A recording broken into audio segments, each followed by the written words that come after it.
Everyone. In accordance with Section 5 of the Open Public Meetings Act, be advised that a notice of this meeting was made by posting on the bulletin board in Town Hall and forwarding to the officially designated newspapers that this meeting would take place at Town Hall at 7 p.m. on Tuesday, April 1st, 2025. Meeting details and the draft agenda were posted on our township website. Please stand to salute the flag. I pledge allegiance to the flag of the United States of America and to the republic for which it stands, one nation, under God, indivisible, with liberty and justice for all. Roll call vote, please.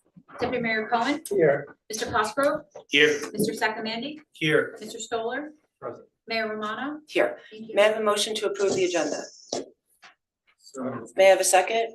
second. All those in favor? Aye. May I have a motion to approve the January 15th, 2025 Special Township Committee minutes? May I have a second? Second. All those in favor? Aye. May I have a motion to approve the March 4th, 2025 Township Committee minutes? So moved. May I have a second? Second. All those in favor? Aye. May I have a motion to approve the March 4th, 2025 Special Township Committee minutes? So moved. May I have a second? Second. All those in favor? Aye. Okay, reports. Committeeman Stoller, would you like to start? Sure.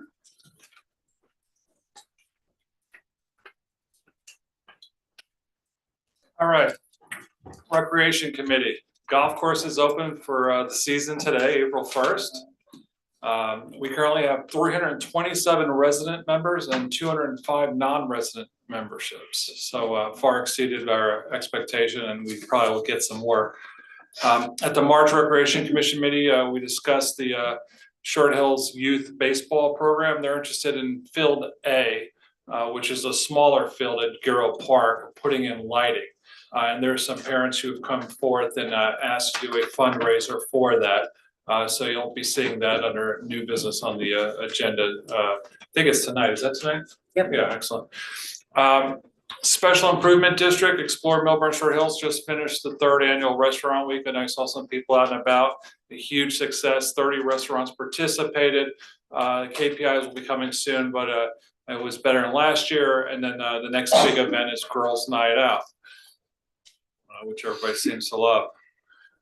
M&T Bank in downtown is doing an annual food drive to benefit the Military Support Alliance of New Jersey Food Warriors program. That's March 21st through May 2nd. You can just drop it off at the M&T branch. And Sidewalk Cafe licenses are now available.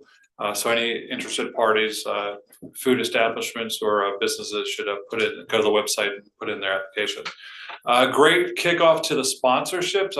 I wanted to mention this. Last year we started doing sponsorships. I think we did just over $50,000, 100% paid. And this year we're already over half of the 50,000 from last year, with a much improved goal of about 25% higher than that. So that's good. Board of Education, nothing to mention. We mentioned Dr. Myron resigning last time. That's been pretty much the hubbub in the BOE of late. Personal announcement here. I just wanted to mention that Antonio Braca, who's a long-term resident, grew up on Mechanic Street. He passed at the age of 47. He was a great guy, friend, husband, father, lived with an infectious smile and zest for life. He really did embody what it meant to be a friend, and he was a dedicated member of our community. Funny thing, I just, he's never complained, always smiling. He actually slogged through the rain with us a couple of years ago, and he will be missed. Missed the beers with him at St. James Gate, so he always enjoyed that. The funeral will be this weekend. You can go to www.bradleyfuneralhomes.com for the schedule. I think the visitation's on a Friday with the funeral on Saturday. Joint Fields, no update. Mountain Valley Emergency Centers, we had a meeting, no updates. Flood mitigation, a ton of going on. We went through that laboriously last meeting.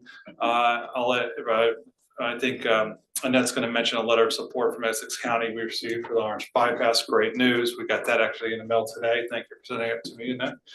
Affordable housing, I'll defer to council. That's the reports. Deputy Mayor Cohen. Sure. First, the library, the renovation on the second floor continues.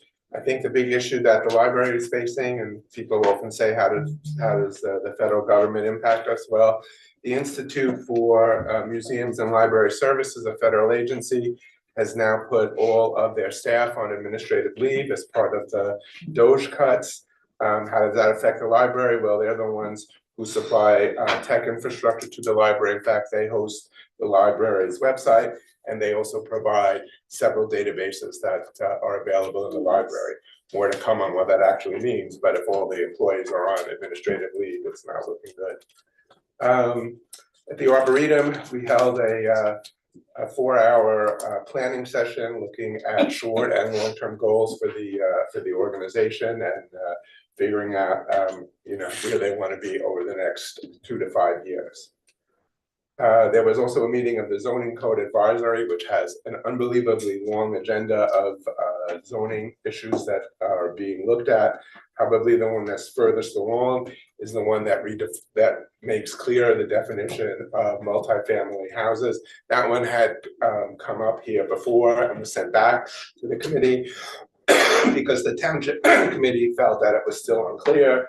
Other things that are being looked at are accessory dwelling units, as well as the definition of buffer requirements for a commercial property that sits in a residential zone.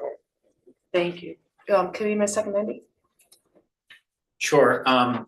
So the Milburn Environmental Commission is partnering with Great Swamp Watershed Association to make it easy for members of our community and friends to select and purchase from a large catalog of native plants. The sale went live today and will run through April 18th only. To peruse the catalog and make your online purchases, please go to greatswamp.org to find Great Swamp Watershed Association's 5th annual Plant for Pollinators Native Plant Program catalog. Or go to the Environmental Commission's website. Popular species have been known to sell out early, so do not wait. Go online and make your purchases and select Short Hills as your pickup location. All plant pickups will take place in Giro Park on Sunday, May 4th from 9 a.m. to noon. Second, please mark your calendars and save Sunday, April 27th to join the Environmental Commission in Taylor Park for a celebration of Earth Day. There'll be education stations where you will learn how embracing sustainable living habits is not only simple, but healthful, beneficial for you and the environment. Don't miss the chance to take home free giveaways like a skeeter stopper kit to the first 50 families that visit that station, and native plants and seeds. The High School Environmental Club will be hosting a sustainable thrift shop. The EC is looking forward to having our community gather in Taylor Park from 12 to 3 p.m. Sunday, April 27th. The Affordable Housing Committee has a public meeting scheduled for April 24th, and that's going to be held at Giro Park. We will have our township attorney and our municipal planner attending as well. So if you want to find out more about the 4th round of affordable housing, please attend. Planning board has a meeting tomorrow as well. It is still, the High Center is still the only application that they're hearing at the moment. And I predict that this may be the last or second to last meeting on that. But don't hold me to that, obviously. That's it. Committeeman Cosgrove. Yes, thank you. 2 reports on the Historic Preservation Commission. There's a meeting this Thursday at 7 o'clock. There's 4 matters on it for memorialization. There's 3 new matters. Shade Tree had a meeting, Shade Tree Commission. I missed it, but I do have a report. They've been very busy. So the Davy Tree Company, completed their township survey. 7901 trees and 2,000 vacant planting sites. So that data is going to be incorporated into an interactive map that people can see and use. For spring, the forester is going to plant 28 trees on residential streets where they've been requested by people that live there, and 28 on Milburn Avenue. So I know some people have been here about Milburn Avenue and trees, so that hopefully helps somewhat. There's a notice that the New Jersey is still in a drought condition, so please remember to water your trees, particularly if they're new. There's an Arbor Day celebration Friday, April 25th, from 8:30 to 10:30 at the DPW. You can get free trees, free saplings there and go plant them. And the Shade Tree Advisory Board is also looking on it, at an update to the tree preservation ordinance. Thank you. Thank you. Mr. McDonald, do you want to go? Sure.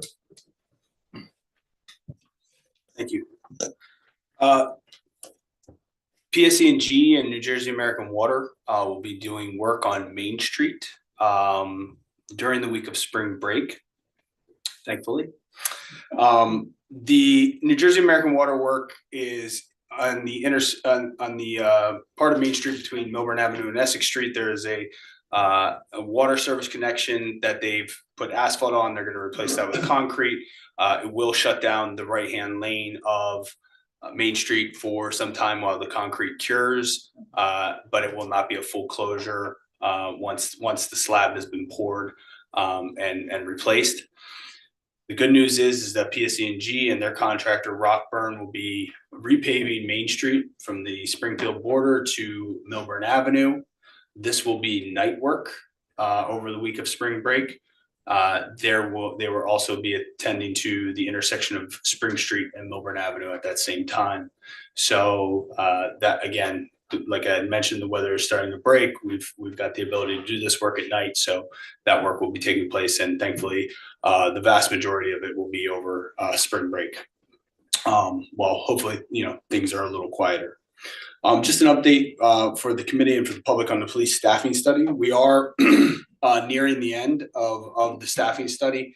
There's been a lot of data gathering and information. The company has been quite thorough.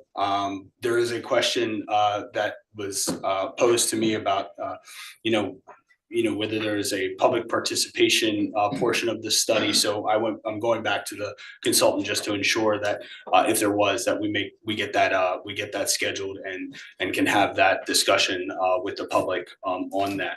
So, but we anticipate, that should be if that is the case, very soon. We could be wrapping this up very shortly in terms of the study. We were also waiting on hopefully getting some comparative data from other communities like us, not only within New Jersey, but also throughout the country. Sort of communities that have a regional mall, that were a little bit more like for like. It does become difficult. I don't know that the responses were great on that, but certainly whatever we do get will be baked into the study. An update on the Forgotten Victory Trail. We had reported a while back that that a kiosk was being put in at Taylor Park regarding the Forgotten Victory Trail, which includes Milburn Township and a history that maybe a lot do know, but I'm sure a lot do not know about our role in the Battle of Springfield and the last thrust towards General Washington's headquarters in Morristown. And so this will be a kiosk that is going to be commemorating that and describing that and sort of providing the rich history that Milburn has. There will be a web page set up on the township's website, as well as again a small campaign to help fund that improvement. We do hope that there are a lot of history buffs out there, and perhaps people would be willing to contribute to that. But there will be more information on the website. People can read it and go through it for themselves and what all of that means. But I just wanted to update. The idea is to have a commemoration of that kiosk on Sunday, June 22nd, which is the 245th anniversary of the Battle of Springfield. Technically, the anniversary is June 23rd, but June 23rd is President's Cup, so you can mark that in your calendar too, that's a downtown race, and it's not always a good time to be in the downtown unless you're a runner. So we are gonna have that kiosk commemoration on Sunday, the 22nd. Just an update on the town hall renovation. We're 17 days out from moving from town hall to 22 East Willow. Things are following the right path right now. One of the critical sort of timeline pieces was the furniture delivery to 22 East Willow. We got good news that that will be in time. We're very tight. I think the furniture is being delivered on April 15th and put together at that time by the company, and we'll be moving in on the 18th and sort of reestablishing our temporary location on Monday, the 21st. As I had mentioned to the public before, we are going to be closed Wednesday, the 16th, Thursday, the 17th, and Friday, the 18th. Friday, the 18th will be a pretty out-of-pocket day for the township, with computers being moved, phones being moved, everything being set up down at 22 East Willow. So we just appreciate everybody's patience and understanding as we kind of make this transition to 22 East Willow. But we're obviously excited about the future and what's coming for this building and for all our residents that utilize this building, and certainly for the staff as well. But so far, everything is on track and looking pretty good. And just lastly, 2 quick updates. PSAB meeting in person on April 7th at 7 p.m. here in the town hall conference room. We'll be here to sort of, answer questions or discuss with community members their concerns or issues with pedestrian safety. And tomorrow we have a 250th anniversary committee meeting. And as I think I had mentioned before, while we're starting with a sort of smaller group, it is intended that these individuals will be working on big buckets and then going out to the wider community to get more and more people involved, more and more people part of this big celebration that will take place next year for the 250th anniversary of the signing of the Declaration of Independence. Thank you. Mr. King. Going on concurrently with the World Cup finals. So we're doing some events that are outside events from Milburn with the World Cup events. So it's gonna be cool. Thank you, Mayor. Good evening. So an update on Milburn's 4th round fair share housing. As the public will recall, or the residents will recall, DCA gave us an advisory number of 555 units for the 4th round. With Topology and Ms. McDonald's support, we reduced that obligation to 522 by resolution. That was based on Topology's report and what was developable properties. We thought the DCA got some of those properties wrong. I think I advised the residents that New Jersey Builders Association filed an objection to the 522 units. Fair Share Housing Corporation did not. There was some, so the way the 4th round works is any objection to municipalities' present need number needed to be resolved by March 31st through the process in which the legislature set up, which are essentially retired judges. We got our date, which was March 27th. We had a settlement conference, and if we weren't able to settle, there would have been a hearing following that settlement conference. We did enter into a settlement agreement with the Builders Association. We increased our obligation from 522 units to 539 units. The idea behind the settlement was the courts, we had the basic knowledge the courts were siding and fine. Although DCA's number was supposed to be an advisory number, the courts were giving DCA's number a lot of deference. And they were taking, a lot of them were just going with DCA's number as it was DCA's number. The judge had indicated that settlement would have been the best route to go. And most notably, and it's not really for public consumption yet, but it will be shortly.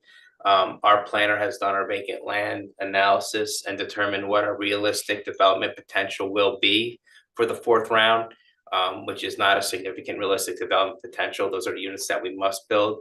And this settlement would not affect that realistic development potential. So although we raised our present need, the actual effects on our obligation and what needs to be built in the 4th round would not be impacted.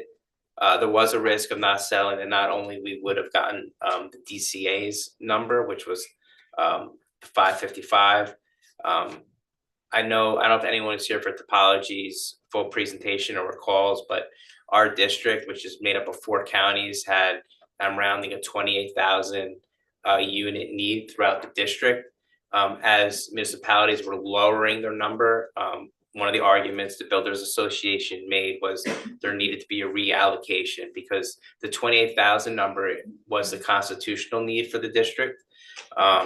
And that if a municipality was allowed to lower, there had to be a reallocation because that number represents our fair share of what the affordable obligation is in our district. And there was also a threat that there could be a reallocation of additional units. So the committee, the majority of the committee decided to accept the settlement, which should be on the next agenda for approval. I will also note that our special adjudicator in the fourth round was appointed. It's Frank Banish, who was also our, I don't think they called it a special adjudicator in the last round, but special master. I put a letter in, we're asking the court to remove Mr. Banish and replace Mr. Banish. We cited all what we found to be his appearance of impropriety in the third round, his lack of candor with this committee as an impartial person from the courts, his lack of candor, we feel should preclude him from being Milburn's special adjudicator into the fourth round. The court did not take argument on that. I did have a conversation with Mr. Banish, and we'll have further conversations. But it is Milburn's position that Mr. Banish should not be a special adjudicator, and we're going to fight for that. Before you move on, can I just say, while Mr. Cantor did hold the committee, and the consensus of the committee was to settle, I just want to go on record to say that I opposed that. I thought that considering that even Fair Share Housing, who was certainly not our friend, did not bring us into court, I thought that we should not give in to what the builders were asking, but obviously other people on the committee saw it differently. Also, I believe our number was reduced to 534, not 539, just 533. 533, yes. Yeah, I'm sorry. And just for That's what the judge tried. And just for clarity, Jared, Mr. Kenner, based on the RDP, the number really, it wasn't a settlement. It's insignificant in terms of how it affected our, what we had to build after RDP. Yeah, and I apologize. If I said 539, I mean 539 was the midpoint, and maybe I was looking at my notes wrong. We settled for 533, which is below the midpoint, which is what we went in with a midpoint analysis because the midpoint was offered as a settlement. And I apologize. I'm looking at numbers and they're kind of just so yeah, 539 was the midpoint. There might have been an offer at 538 going in. I know through the negotiation process, we brought that number further down to 533. I apologize if I misstated that. And to Committeeman Stoller's point, again, I'm not going to release what our RDP, what we believe our RDP to be, because I don't think that's been announced yet to the public, and it's obviously it may be up for challenge in the next phase, and we will obviously release that once I'm confirmed that we can. But this settlement did not impact our RDP.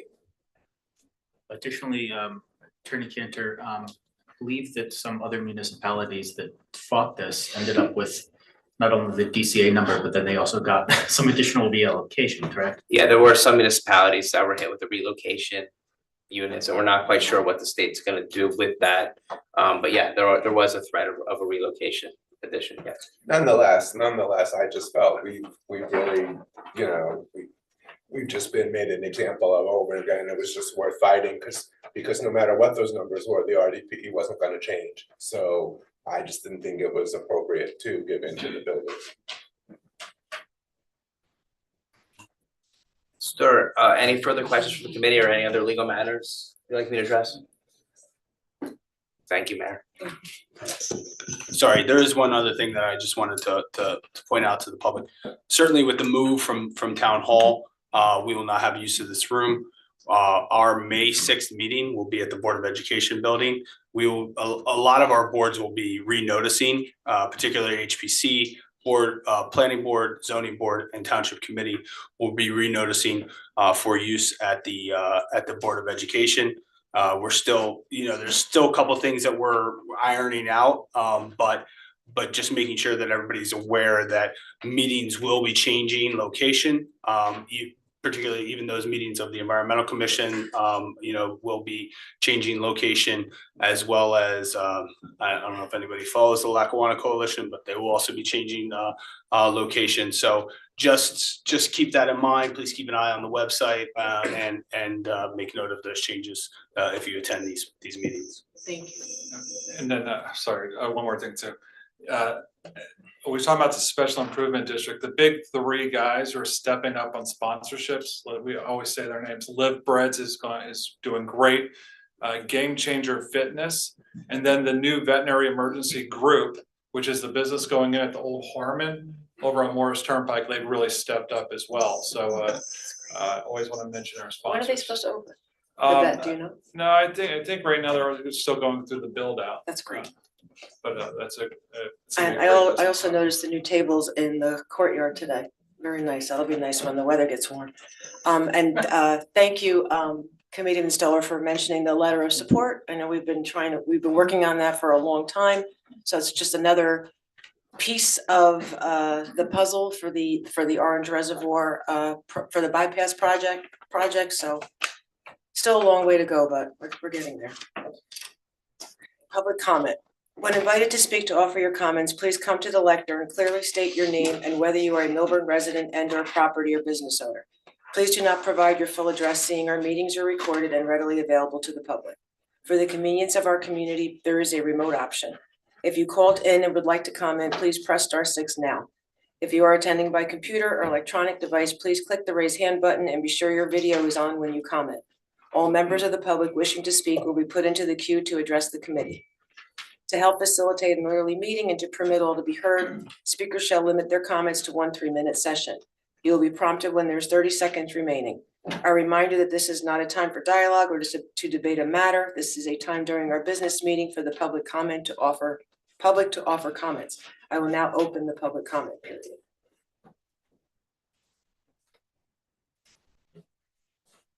Hi, everyone. Richard Cyber, Millburn resident. 3 things. Essex Street, is it going to the 2-way project? Anything going on there? 2, if in November we get a different governor, do governors have any power over the redevelopment and rezoning? Or is that the Supreme Court that can only handle that? 3, on the weekend of March 22nd, 23rd, the post office, the mailbox at the corner of Holmes and Milburn Avenue, the contents was confiscated by thieves. I found out because I had a check. So, but I mean, you guys know about that? So I had to go through this whole check process with the bank. And so what happened was, for those that didn't know, last year in the South Mountain neighborhood, a mailman was robbed of his keys. They didn't change the locks on the boxes. So I went to the post office and I asked them, you didn't change the locks on the boxes? Postmaster, yeah, we're filing an application to get some money to take care of that. Now I know that we are not the post office. But we have a post office in the town here, and the only people that probably use that box are residents. And it would have been nice to know, because there's a whole process you got to go to, it's a problem if they take one of your checks. Anyway, have a great evening. Thank you.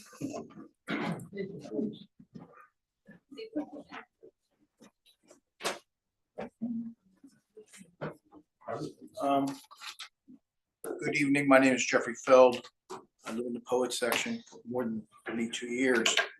First, I want to wish everyone in the community, because we're about to come to the holidays with the families, whether it's Passover or Easter, family celebrations, and to reflect with your families what each of the holidays represent.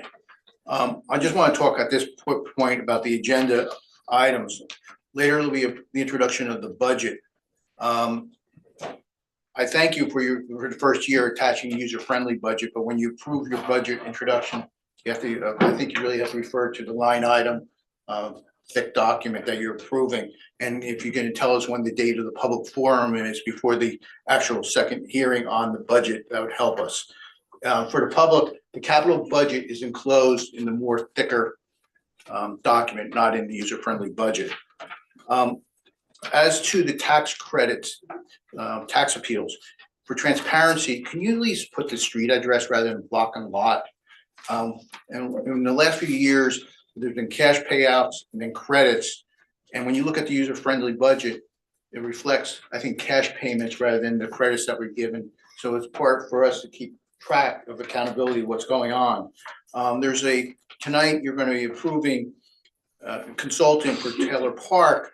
The way I read the certification, the resolution, there was no availability of fund certification, and that might have been an oversight. And I think that might be coming from a grant that we might have received if it's for the playground, and that should be disclosed. But there is something strange this year about in the budget process. And that's resolution 25-101. This is, I think, the first year when you look at the user-friendly budget that we're averaging various tax deficiencies. And when you go to the user-friendly budget, something really stuck out to me. It's the amount of delinquent taxes as of December 31st, 2024 was $2,829,099.37. If you look at past years, the delinquent taxes as of the last day of the year was in a range of about $600,000. No, I think the public should know, is there someone or some company that didn't pay their taxability? Because that's a big jump, like more than $2 million in a delinquent tax. I think the public should know. I know my time is limited. I will come back to talk about the ordinances. But I am jazzed by some of the things that happened today about the round 4.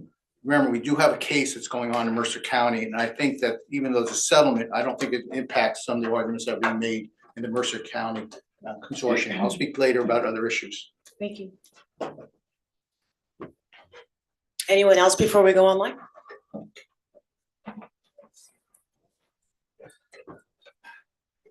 Charles Bambara. I'm not here to talk about any specific issue. I just want to set the record straight. I've been a resident of this town for 28 years. I've spoken to the TC on various issues. I've been accused in certain circles of being backed by or partial to certain industries or market segments. I'm a chemical engineer professionally with 50+ years of experience. Now, I respect the members of other committees in this town, and I appreciate the work that they're doing.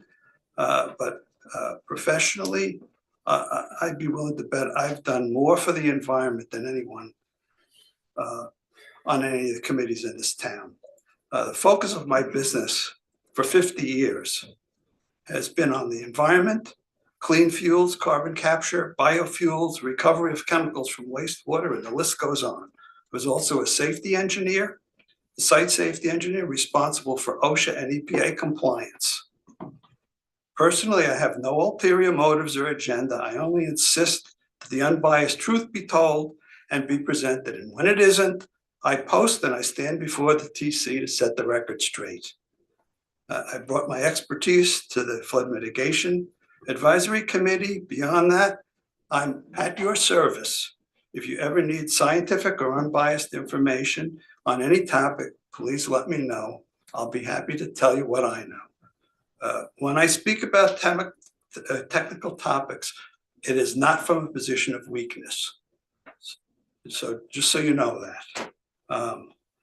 Secondly, I have a question regarding our taxes to the county. Do we regularly monitor? We should, but I'd like to see us regularly monitor the amount of taxes that we pay to the county versus what gets returned to us. You know, what does our township get, you know, in cents on the dollar paid to Essex County? Certainly some of it goes to administrative, but we should be monitoring that and riding herd on that. Thank you. Thank you.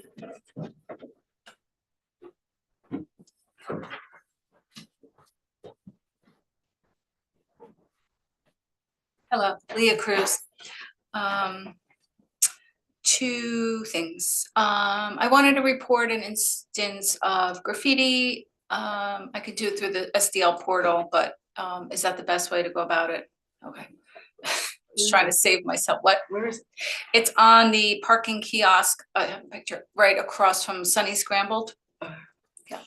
And once Richie mentioned the mail issue, I went on the police blotter just to see if it was reported or whatever, and that has not been updated in over a month. I don't know if there's a reason for that, but that's very frustrating. And my neighbor also had mentioned that he was missing a check, and I said, oh, not surprised, but because there's been so many instances of, especially at the Short Hills Post Office, missing mail. So if somebody could answer why that police blotter hasn't been updated in a month, that would be an interesting question. Thank you. Thank you.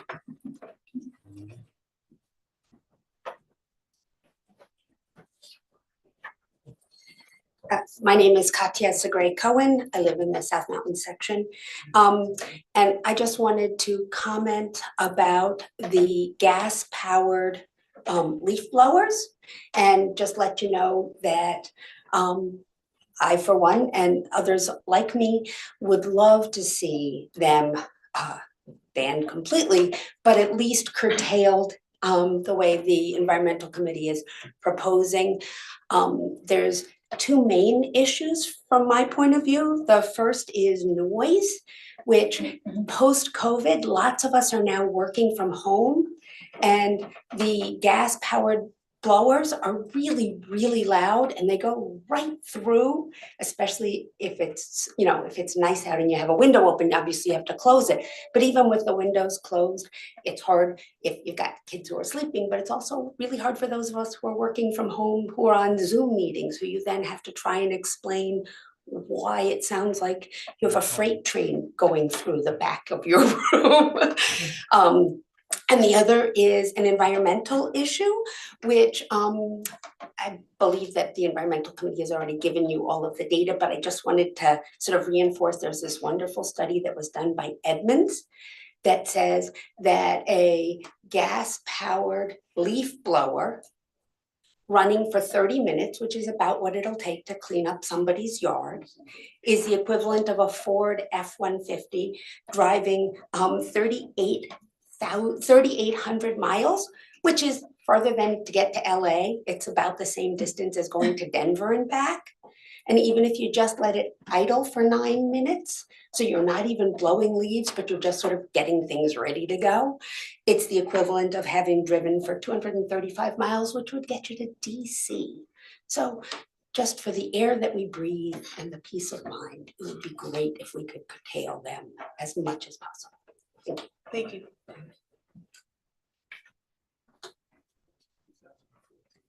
Was our county liaison on? I don't even. I don't think so. Thank you.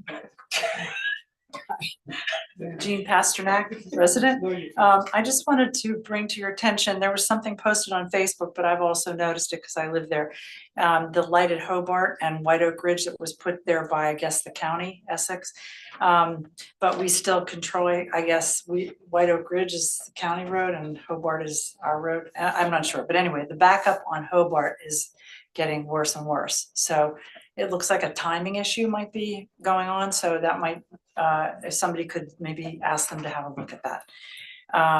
The other thing is, I just wanted to note, it's really great to hear that there's some big progress that the county is recognizing, that the flood mitigation efforts of the committee are really making some good sense. And I just want again say once again that Frank and Ben's election to the TC, I think, has had a major impact on the committee in terms of appointing people with the right credentials, a number of engineers, et cetera, to get the ball really rolling there. So thank you for all the efforts there from everybody.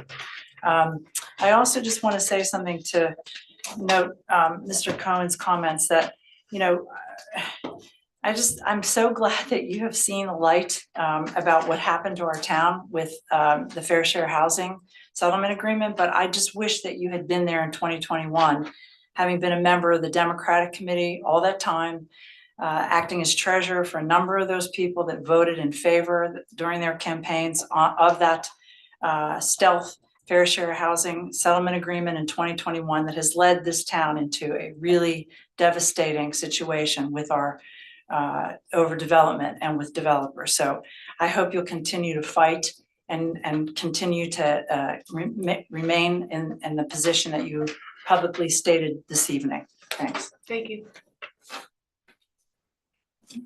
Anyone before we go online?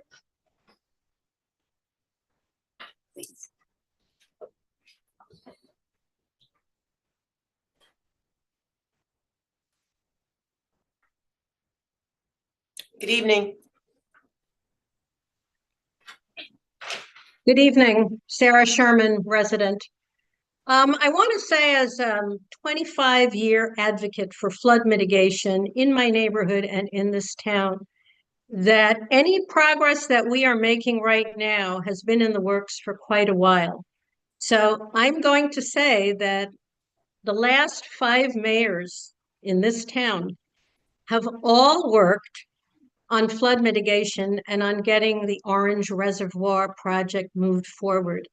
Many people forget that 6 years ago, we were shot down by the Army Corps of Engineers for a major project in the South Mountain Reservation, and we had to go back to square one. We placed all our hopes in that. I was at the meeting in Trenton, and we believed that this would come through for us and that we would have a major project in hand. We didn't. And so we went back to the drawing board. So we have to credit a number of people who are making this happen. Yes, it took a long time to get people on board, but many, many people had to go to meetings, talk a lot, twist arms, find the right people to talk to make this happen. We are not there yet, just as Mayor Romano just said. This has been a very long process. So please, let's be inclusive in who we credit with getting us to where we're trying to go. Thank you. Thank you.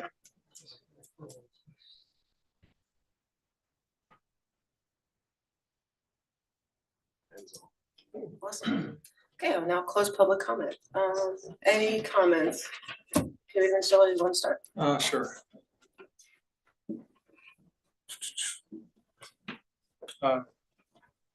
So for Sarah Sherman, one team, one dream. We're all working together.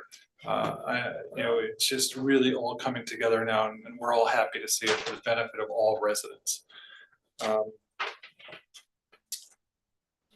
Leah Cruz, the SDL system, by far the best because it actually has a tracker and it'll tell you when the ticket's closed.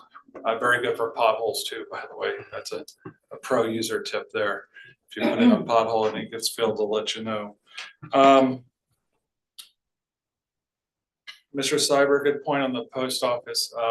So I'm not sure if that went out. I did read an article about it actually happened in Berkeley Heights and Verona and somewhere else, and it didn't mention Melbourne, but it seems to be becoming very regular. So I don't think I'd be sending checks right now. And I think someone even used a ballpoint pen that's check safe, which you can use, and they were able to wash that check and send it back through.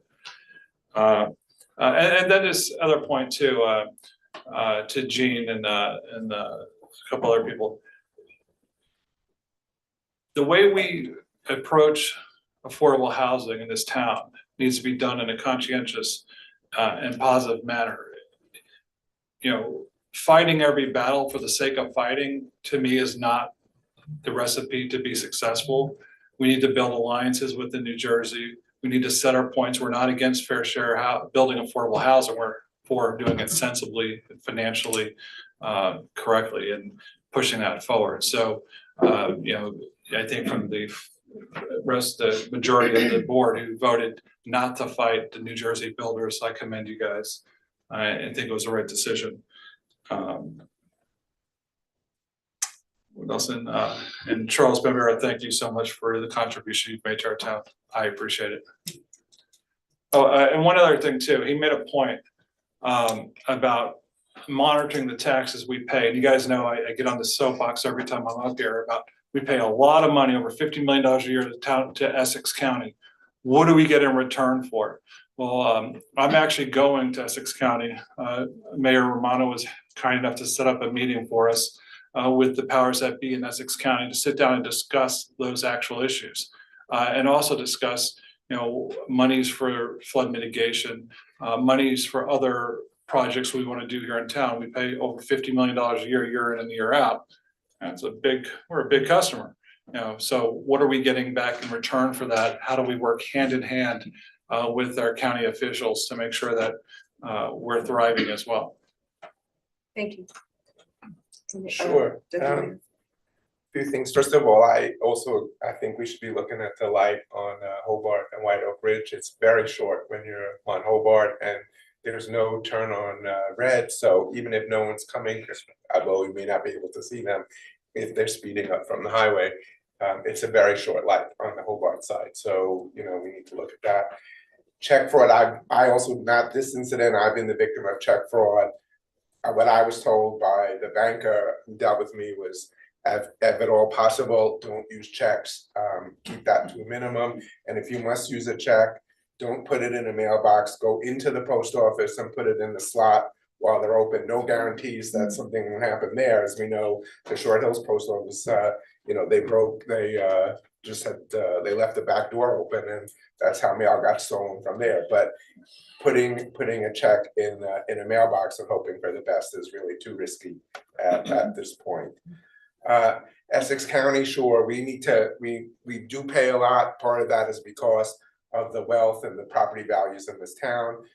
We don't have Essex County facilities in this town, and it's inevitable that that's where they're going to spend the money, and some of it is, I guess, shared across the town, all the towns, be that the courts and the hospital and the parks, whatever. But it's clearly something we should know what we pay out, and certainly keep track of what we get back. And there'll always be a discrepancy, but it's something we should know about. Thank you. Committeeman Secretary? Sure. So, Ms. Cruz, thank you for pointing out that the blotter is out of date. I trust that Mr. McDonald is making note of that, and I believe we try to have them updated at least once a month, right? If not every 2 weeks, right? So if we could maybe look into that, that'd be good. One thing, Ms. Cohen, you cited something that has actually been cited a number of times, and I wanted to add some specificity to it. That study about the Ford F-150's emissions versus that of a gas leaf blower, I believe, used a much older model of a Ford F-150, number one. Number two, it was looking at a very particular particulate. I don't remember if it was NOx or something else, but it wasn't the overall CO2 impact. It was one very particular particulate. Now, that being said, these devices do pollute quite a bit, especially compared to a battery operated device, for instance. So we appreciate you coming out and speaking in support of the seasonal restriction. We are going to be having a leaf blower bake-off where the EC has been working very hard to get a third party that sells the equipment, representatives from the companies, to come and demo their latest electric models. And we've also requested that they include one of these fabled low noise gas blowers so that we can all see and hear the difference ourselves. It's my understanding that the gas blowers, as you pointed out, they do tend to penetrate buildings more with the noise. I know I've experienced this firsthand because I have a neighbor across the street that has an electric blower, and when I'm inside my house, I don't hear it running. But when the guy across from him uses their gas blower, even with all my windows shut, I can absolutely hear it. So that could be due to a number of factors, but I do think the wavelength of this different sounds makes quite a bit of difference. Let's see.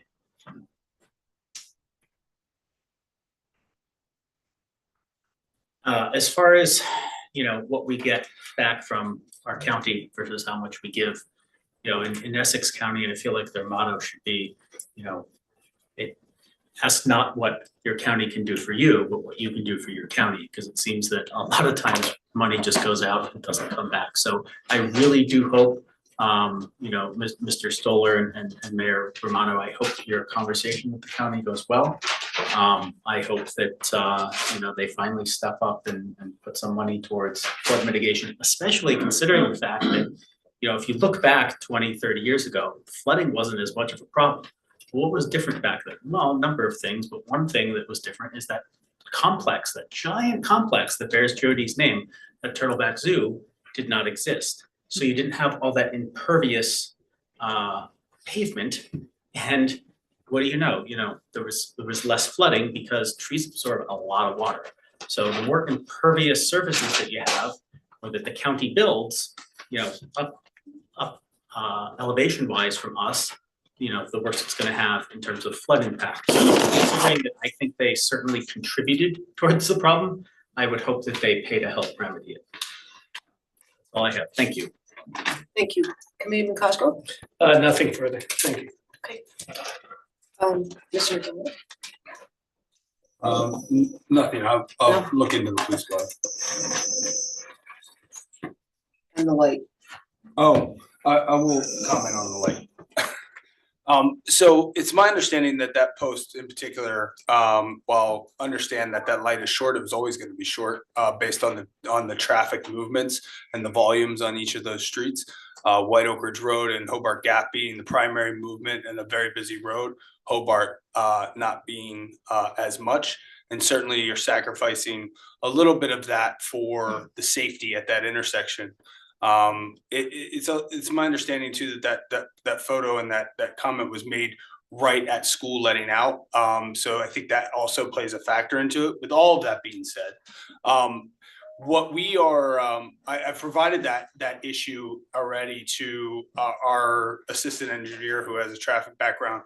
What we're going to be doing is, and we think that this is a great opportunity to look at this, is we're going to be going down to Somerset and viewing what is called adaptive traffic signaling, so that basically the light learns what the traffic patterns are and can adjust accordingly, based on, certainly there's a human factor still in where you're setting the limits, but for instance, if it's at night and there is nobody driving on White Oak Ridge Road and Hobart and a car pulls up, then the light will change based on the fact that somebody has approached the Hobart, from Hobart. So we're going to take a look at that and discuss that with a company that has a warehouse down in Somerset, and kind of view this adaptive lighting, which I think is potentially a really good solution in most places when it comes to Milburn. Even in the downtown, looking at when the vast majority of our north-south traffic takes place in the morning, right? Where and the westbound traffic on Milburn Avenue, maybe there's an ability to utilize this to better time these lights based on their learning from the traffic patterns. So one other thing that was asked, Alex, was and actually I wanted to ask it myself, but I didn't get a chance. Is where are we on the two-way traffic on Essex? Nowhere at this point. Unless, again, if there's a renewed interest from the Township Committee to continue to move forward with that, but at this point there has not been a lot of interest, and certainly there's a large expense to that, build out of that. And isn't there a big building going up right there at the corner of Essex and Milburn Avenue? There are developments going on there, right? That's correct. So you may want to have the traffic patterns in bed before you start changing them? I think what you'd want to do is have the buildings there first, figure out Correct. what the That's situation the is point. before you go and change them. And I think that's the conclusion we all came to a while back. So fine, that's, Yeah, I agree with that. We've got to see what those buildings do. that's fine. Right. And any undue influence on South Mountain as well, so. The Township Committee will now consider consent agenda resolutions. Are there any comments from the committee in regard to any items listed on the consent agenda? May I have a motion to approve resolution 25-093 through resolution 25099, which are listed on the consent agenda? So moved. May I have a second? Roll call vote, please. Deputy Mayor Cohen, Yes. Mr. Cosgrove, Yes. Mr. Sacamandi, Yes. Mr. Stoller, Affirmative. Mayor Romano. Yes. Thank you. May I have a motion? Oh, I'm sorry. Committeeman Sacamandi, you are scheduled to sponsor ordinance 2703-25. We'd like to present an ordinance entitled ordinance number 2703-25, calendar year 2025, ordinance to exceed the municipal budget appropriations limit and to establish a cap bank NJSA 40A for 45.14.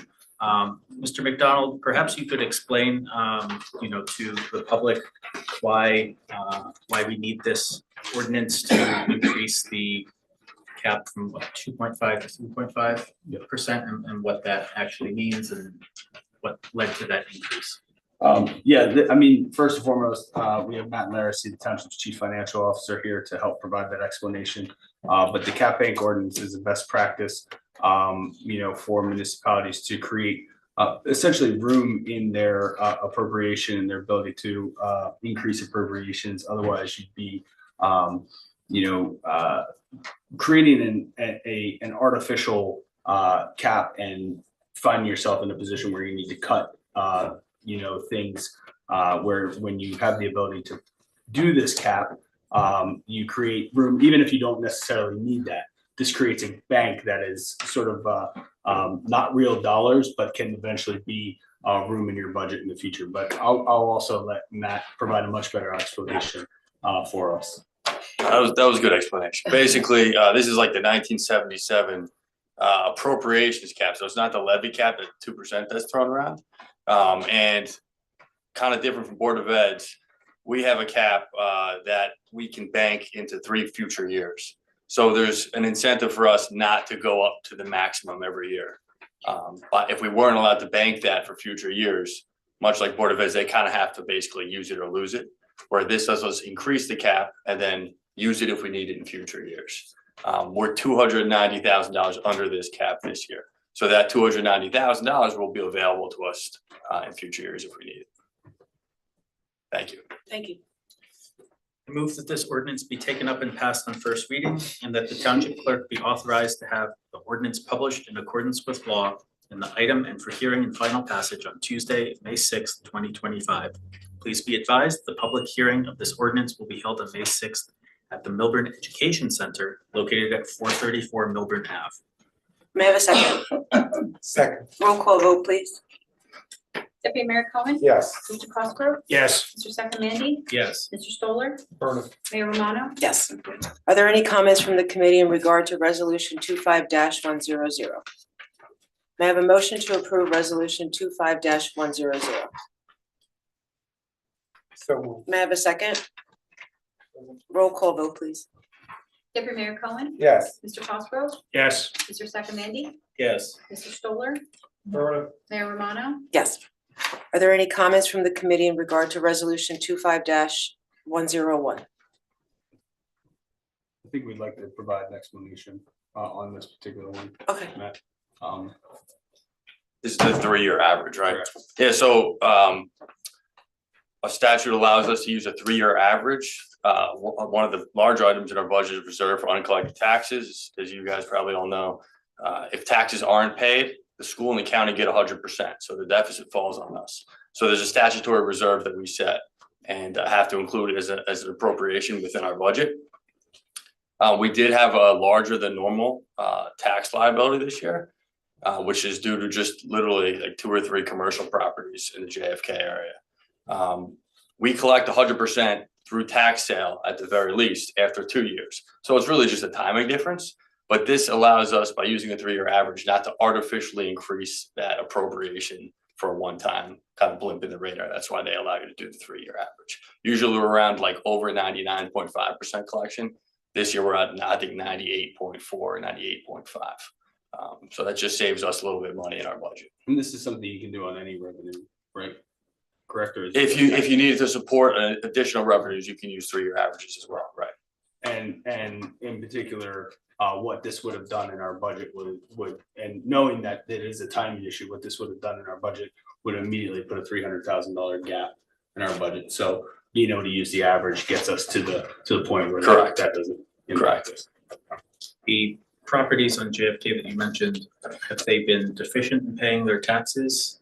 They did not pay in their 2024 taxes by the end of the year, so there was a usual delinquent total amount in the town of about 700, 800, 900. This was at 2.2 million or 2. Have they paid since? Some have paid. There's still a delinquent balance like there is every year, but it will all be paid by the end of the year because these are, if there ever was a tax We sale. could do a tax sale, right? Right, and it would get purchased and we would get our money. So I believe they've all paid or almost all to date. Thank you. Thank you. May I have a motion to approve resolution 25-101? So May I have a second? Second. Roll call vote, please. Deputy Mayor Cohen, yes. Mr. Cosgrove, Yes. Mr. Sakamandy, Yes. Mr. Stoller, Affirmative. Mayor Romano. Yes. Okay, 25-102. Mr. McDonald? Thank you, Mayor. Yes, so tonight is the night where Matt and I will introduce the 2025 municipal budget. Just some items of note prior to getting into the introduction and the presentation. One is that we will be holding the budget discussion and public information session on April 22nd at 7:30 p.m. at Juro Park. Again, we appreciate everybody's understanding and flexibility as we're kind of like juggling various different meeting spaces. That will be the location of that budget session. In addition, should the township committee pass the introduction tonight, the adoption and public hearing will be considered on May 6th at the Board of Education building at 434 Melbourne Avenue. With that, I'm going to turn it over to Matt Laracy, the township's chief financial officer, who will go through the budget presentation, some of the slides quicker than others, and then certainly we'll focus on the real meat of what this year means. I will then help assist Matt in the capital projects and capital budget. Thanks, Alex. Thanks, Tim. Presentation's on the screen here. Good evening, everyone. At any time, if you have questions, feel free to stop me, or at the end, we can just go through the questions. So the general timeline, which we talk about every year, there's financial analysis going on throughout the year. That's done by myself and department heads and the business administrator. We meet with the finance committee throughout the year, which is Committeeman Cohen, Committeeman Stoller. So there's constant analysis going on. And then in November and December, it really kicks up with department heads submitting to us their budgets, and we begin to refine the next year's budget. We kind of have more serious budget discussions with the finance committee to finalize their recommendation, and then we get to today's public presentation. So the timeline, which Alex did touch on, is today's introduction. Our annual finance statement and annual debt statement have been filed. We did introduce the capital cap bank ordinance and the introduced budget and user-friendly budget. Actually, as of today, are posted on the website and available for view. April 22nd at 7:30, or that might be changed to 8, but at Juro will be the public information session, and then May 6th will be the public hearing and adoption. These are just our general goals and objectives and things we're juggling when we're putting this together, which are essential services, big growing cost infrastructure improvements, economic development, planning and land use, civic engagement, culture and recreation, emergency response, which is another larger cost, and our fiscal responsibility. We take a very long-term and conservative approach to budgeting, which you can see in some of the subsequent slides has led to consistent performance and consistent tax increases. So everything's done with a long-term approach and sustainable approach. We're not taking one-time shot items to artificially reduce anything or artificially increase anything. We have a fund balance policy that's a best practice of the GFOA, which is the Finance Officers Association of USA and Canada. And that's at 25% fund balance as of your general fund expenditures. We dropped a little bit below that this year, but it's at 23 or 24%. We're right around where we need to be. We take New Jersey in general has conservative accounting principles, very conservative, where we have to recognize expenses before they're even spent, and we can't recognize revenues until they're actually received. And capital and debt wise, we're a AAA rated municipality, and we allocate a large percent of cash to avoid overutilizing debt that could weigh in our budget. Looking at a 5-year snapshot of our budget versus inflation, from 2019 to 2024, the annual inflation rate increased 22.7%, while our tax levy, the amount we're raising from taxation, only increased 7.23%. So we've had some low years in 2019 through 2021, and costs are increasing. We've been able to keep under that inflation rate.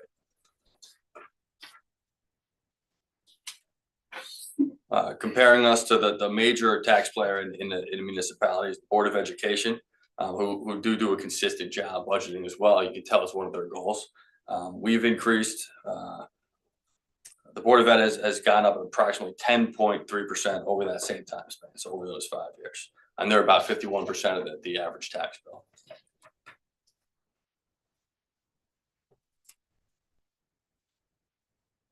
This slide just shows some local municipal comparisons. Now, every town operates differently. We're all municipalities in New Jersey, but there's a lot of differences overall. So, the comparisons, if you really want to get a closer snapshot, you have to dive into each municipality. When you look at just the increase on the tax levy as a whole, as I said, we've increased 7.23% over 5 years, and we're on the much lower end of the spectrum compared to our neighbors in comparable towns. And just Matt, also, we didn't asterisk, but some of those towns out there, i.e. Livingston, have volunteer fire departments, and they don't have paid services, which we have, some of the best paid services in the county. Right.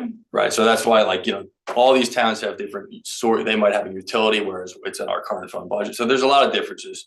But just looking at the tax levy increases as a whole, we're performing very well as compared to our neighbors. This is the same town municipal comparison, but looking at our debt to budget ratio, which is low. There's one town lower than us in this comparison, but we're less than 0.5%. That's our total debt amount to our total expenditures. And this includes, this is already low, remains low even after larger capital allocations to town hall and roadway rehabilitation. So our total tax levy, of course, includes the Board of Education, which is about 51%, the municipality, then Essex County, which also includes Essex County open space. The library is a small percent, but it's a well-funded library, which is a great thing for the users and the library itself, because the formula they're funded by is based on assessed value, and we have some of the highest property values in the area. Looking back at our 2024 average tax bill, the average bill was about $25,614, and split up in this way. Now to our 2025 budget, the drivers oftentimes remain the same year to year, especially the last 2 years. Salary and personnel costs, we're really a service business, right? We're not selling anything. So all of our, most of our manpower is serving the public. And costs that come up with that, not just salary, but health benefits and pension costs have been rising at an increasing rate lately. Health benefits across the nation, a lot of that is driven by GLP injectables, which are very effective, but costs are kind of out of control at this point. So across all industries, health costs are rising. Capital investment, we've been increasing our capital investment. This is cash that we're paying towards improvements. Over the last 5 years, it's really been increasing, and we're paying for more roads, more road mileage is getting done. And it's just an aging infrastructure in general. So those numbers are probably here to stay. We've increased our investment in public safety. That's something that's been, kind of a talking point the last year or so here. Technology, manpower, and diversity in the force, where we have community policing now, which I know is increasingly taking off in their initiatives. And just general cost of goods. If you look at certain items that were bid maybe 5 years ago compared to now, the costs have sometimes doubled, tripled, even more in some areas. So while general inflation has calmed down a little bit, some areas have not gone down at all, and they're not gonna. And that leads us to the 2025 municipal budget. Our net taxable value, that's the total value of taxable properties in the town, is a little over $10 billion now. It's 0.93% of an increase from last year. Our municipal tax rate is set at an introduced budget at 0.48, which is a 3.24% increase from 0.465 last year. And that leads to an average municipal tax of $6,254, which is a $196 increase from 2024. Initially, we had a greater increase. We met with the finance committee on a few occasions. We sharpened the pencils a little bit and with a goal to get that down to under $200 on the average resident. We were able to do that without really pulling out any tricks. We just, dove into some capital needs and refined some other expense areas. We are under the appropriation cap, which we talked about $290,000. And we're under the 2% levy cap, which has various exclusions, about $427,000. So we're well within the caps, which increasingly in municipalities, and if you Google some smaller towns, it's harder for them to stay under these caps. With the cost of goods rising and contracts rising, it's hard to stay under these. Whereas maybe 10 years ago, it wasn't all that difficult. So that's becoming more of a challenge. Quick question, while you're still on that slide? Yep. The 10 billion, so the net value, is there a breakdown on that between commercial property and residential? Yes. Even rough?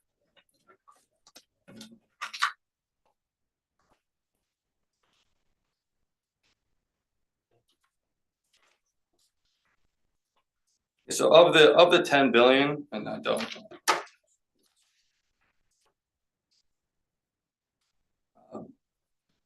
Vacant land is 38 million, residential is 8.1 billion, commercial 1.6 billion, industrial 62 million, apartments 167 million, and business personal property 6.2 million. Thank you. Yep. And if you look at the user-friendly budget, that's UFB sheet 5 shows a breakdown of that. There's also a breakdown of on that same page of exempt properties. Thank you. So what that does, what that leads to the average taxpayer of $1.3 million home. That's the average property, which is definitely one of the largest in the area, if not the largest. It's a $196 increase for the year. And this chart just shows the impact on other property values. Obviously, the higher you go up, the higher the increase. But under $200 for the average resident in the annual year. Breaking that down a little further, some people like to look at it this way. I think it's useful to look at your municipal bill as a monthly service bill. When you add the library in, residents are paying a monthly municipal service bill of $567. And the different categories are listed there. So for instance, the average property is paying $217 a month towards public safety, includes fire, police, and all that comes with that.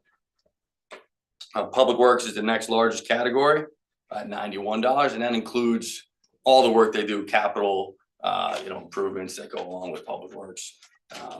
Not annual capital, but all the work that they're doing, leaf service, et cetera. The other categories are all listed there. Public libraries costing about $46 a month to the average resident. And again, that leads to a monthly service bill of $567.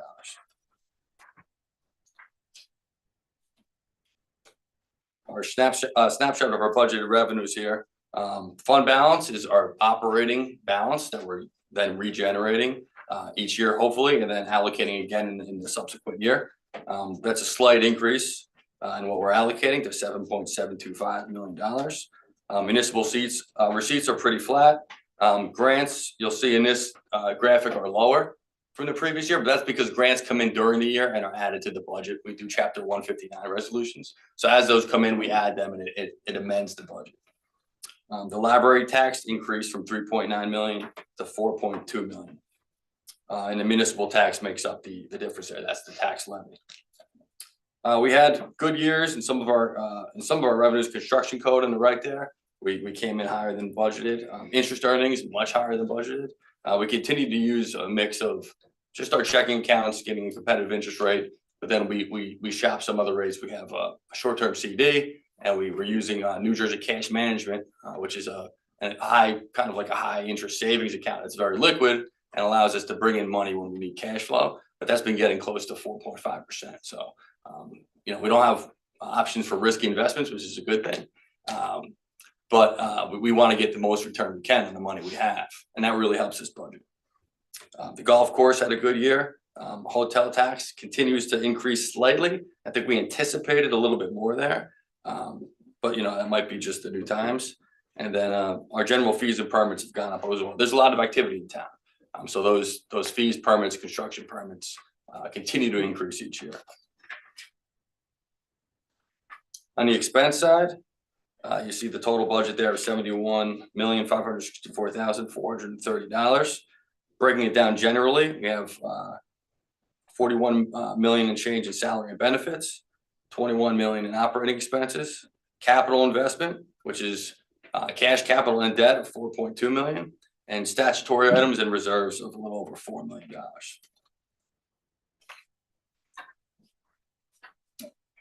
This is just a snapshot of our tax rate and our tax levy history. So you'll see the tax rate is the top chart. We were basically flat. 2021, there was a 0% increase. It actually went down a little bit. That's due to the library tax increasing slightly. In 2022, we had a 1% increase in 2023. And then we've gone up 3.5% last year and 3.24% this year. So we've managed to avoid spikes, and that's really how we're budgeting, is to avoid peaks and valleys. So residents can expect, they might expect increases, but they're not going to be shocking, and they're going to be manageable. Now, this item's really helped our budget because as you guys all know, we've been doing a lot, right? Probably a lot more the last 3 or 4 years than it's been happening. And taking in grant funds has helped. We've been really active. We brought in a grant consultant, and a lot of our staff is aggressively going after grant funding. And the more we do that, we don't get accepted to everything. We don't get all the money we want all the time, but it adds up to a substantial amount of money. So it's over $4.3 million since 2021. 2.5 million of roadway and pedestrian improvements. That's DOT grant funding we get every year. But a lot of towns stopped getting it because they weren't doing the projects. We get the money, we do the projects, and we've actually been getting an increased allocation. Police operations and technology grant funding, $200,000. Parks and recreation grant funding, over $900,000. The fire department does a good job in annual equipment grants, which maybe on an annual basis are small, but it adds up. Recycling and clean community money comes in, and then substance abuse prevention and education. So 4.3 million since 2021. As you can see, if that was just funded by operations, that's a tax increase that we've seen. And then this last slide is just noting the sewer user charge. It has to be one of the lower per unit charges in the area. This year at $205 per unit, which is a $7 increase. It is in our general fund budget. A lot of towns have this as a utility that's self-funded and paid for outside of the tax.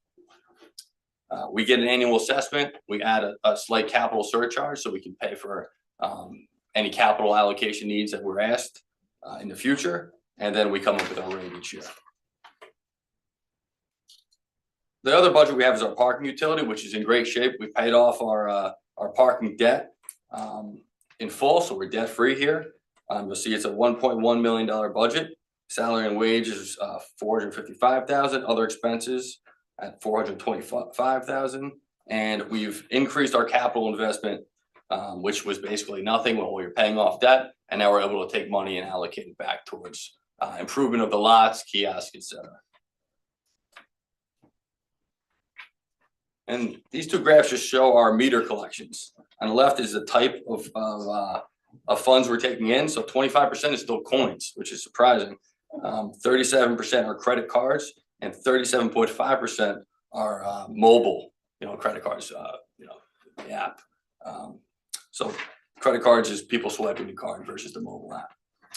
Coins, you'd think is going down, but a lot of people are still paying with coins. So meter receipts by month, you'll see the activity, kind of following, weather patterns here. Lower in January and February, it increases to about 40,000 a month during the nicer months. August, everybody goes away, it drops a little bit, spikes a little bit more in September, October, and then, it's actually free for a large portion of the holidays. And that leads us to reporting our capital plan. So like I said, we are AAA rated. And some of our highlights for 2024. There was over $2 million in roadway reconstruction. That's a combination of township funding and DOT grants, including drainage projects at South Terrace, Minnesink, and Whitcott. Property acquisition and property planning. There's been plenty talked about 22 East Willow and Town Hall renovations as we get ready to move out. In addition, 20 Brookside was purchased in conjunction with the paper mill project. And that land has a value of over $10 million. And there's been other smaller various upgrades, including pickleball court construction, LED upgrades at Jarrow, public work equipment upgrades, and safety enhancements. That leads to our capital plan for 2025. Roadway improvements, again, is a major initiative in the last few years. We're not just putting a layer of asphalt over these roads. It's total reconstruction from soup to nuts, which will make them last a lot longer. And it's really just more responsible use of the money if you're able to do it. You can't always allocate this much money towards reconstruction, but if you can, it's improving the road for the long term. Police and fire upgrades of $370,000 includes upgrades to electric bikes, new signboards and rescue equipment, rec improvements for Jarrow Park court resurfacing, Taylor Park pathway, and basketball court lighting. And we have ongoing projects, including all the ones listed there. We've talked about most of these. There's also public works equipment. There's a new sanitation truck plan to be purchased. So that's really it. Like I said, we have the more kind of detailed public engagement session on the 22nd, and then we'll have the adoption and public hearing for any remaining questions. If anybody has any questions, feel free, you can ask me now. Alex and I are happy to answer anything, but I'm around all the time here. So if any questions pop up later, give me a call or just shoot an email over. I'm happy to answer them. I have a question. I'm not sure how you could even do it, but as you plan this budget out, what do you see as the impact of tariffs? I'm thinking particularly on cars, police cars, the fire truck that we've been saving up for that takes, 3 years or however many years until we save up enough money and get it all built.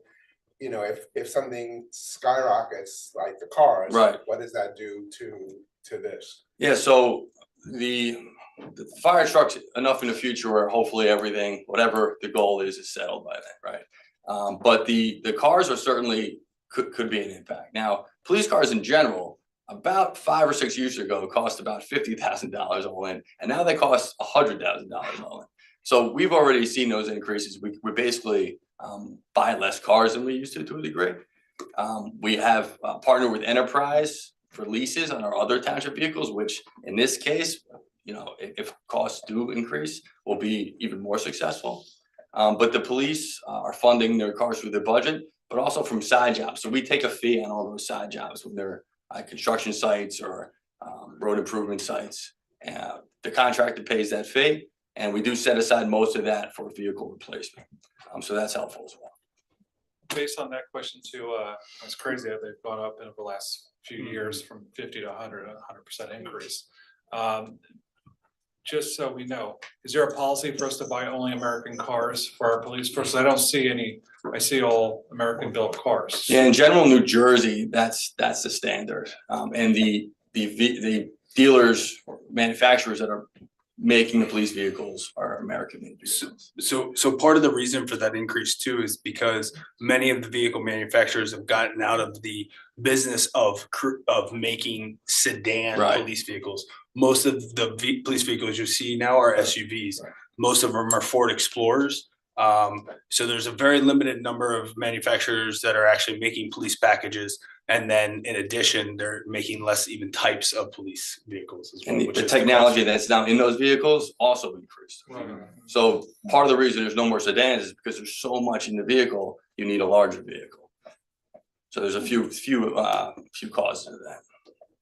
But as Matt said, part of the strategy there is obviously the off-duty work and being able to apply those fees to those vehicles, but also adjusting based on what is happening in the market, how many vehicles we're replacing.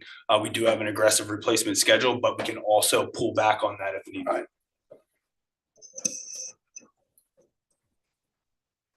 Thank you. Thank you. Thank you so much. And Matt, thank you so much. I run a lot of businesses and I sit on a lot of boards. It's just refreshing to have you at the helm here. I appreciate it. Thanks for all your Thank you support. so Second year on the finance committee. Thank you. Thank you. Would any member of the Township Committee like to comment on the proposed budget? The public hearing and consideration of adoption of the 2025 budget is scheduled for May 6, 2025. Committee meeting, which begins at 7 p.m. at the Milburn Education Center located at 434 Milburn Avenue in Milburn. Once introduced, the proposed budget will be available in the Township Clerk's office and will also be posted on the Township's website. Is there a motion to approve Resolution 25-102? I move that resolution 25-102 be approved and that the township clerk be authorized to have the budget notice published on April 10th, 2025 in accordance with law in the item, and that the public hearing and final passage be scheduled for the May 6th, 2025 Township Committee meeting at the Milburn Education Center located at 434 Milburn Avenue in Milburn. May I have a second?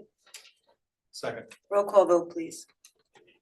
Deputy Mayor Cohen? Yes. Mr. Cosgrove? Yes. Mr. Sakamandy? Yes. Mr. Stoller? Affirmative. Mayor Romano? Yes.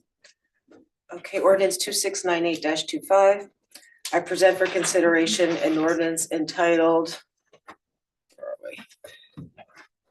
Ordinance 2698-25, an ordinance establishing Chapter 23, Open Space Recreation and Historic Preservation Trust Fund of the Code of the Township of Milburn.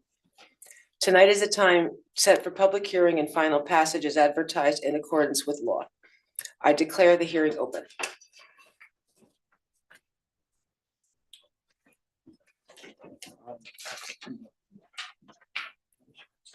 Again, Jeffrey Feld, poet section. I just want to clarify. This is an open space. This is another source of funding, the budget. It could be a Trojan horse. If you look at the user-friendly budget, we're talking about $1 million for this year. I think at the last meeting, there was questions because you went out to the public last November for whether we should have this type of tax, but the public did not look at the actual ordinance. There was a question about sunset provisions. And I think the public today should be told if you want to amend or to repeal this, is it based on referendum, or can you, in the ordinary course of adopting ordinances, amend it? Because this is a different, because we're dealing with referendums behind it. This is a very unique part of state law. And again, this was not a referendum where the total actual ordinance was shown to the public. I think that we need to, everyone should be like today at ground zero, knowing if, let's say, we find out the uses, because when you go to the Board of Education, there's discussions about the fields behind the high school. Will this money be really used for the rec department, or will it be using to buy open space to preserve or historical preservations? But I think the public should know, how do you amend or repeal this ordinance because of the referendum piece of it? Thank you. Thank you. Anyone online? I move that this public hearing be closed and the ordinance be adopted on final reading, and that the township clerk be directed to publish the ordinance by title as passed on final reading in accordance with law. May I have a second? Second. Roll call vote, please. Deputy Mayor Cohen. Yes. Mr. Cosgrove, Yes. Mr. Second Yes. Mr. Stoller, Affirmative. Mayor Romano. Yes. Thank you. Committeeman Cosgrove, you are scheduled to sponsor ordinance 2699-25. Yes, thank you, Mayor. Ordinance number 2699-25 is an ordinance of the Township Committee of the Township of Milburn, reaffirming the authorization to execute the cell tower and compound lease with Diamond Towers 5 LLC for that certain property located on block 5401 and lot 1 in the Township of Milburn. Folks will remember this is the cell tower up on JFK. Tonight is the time set for the public hearing and final passage as advertised in accordance with state law.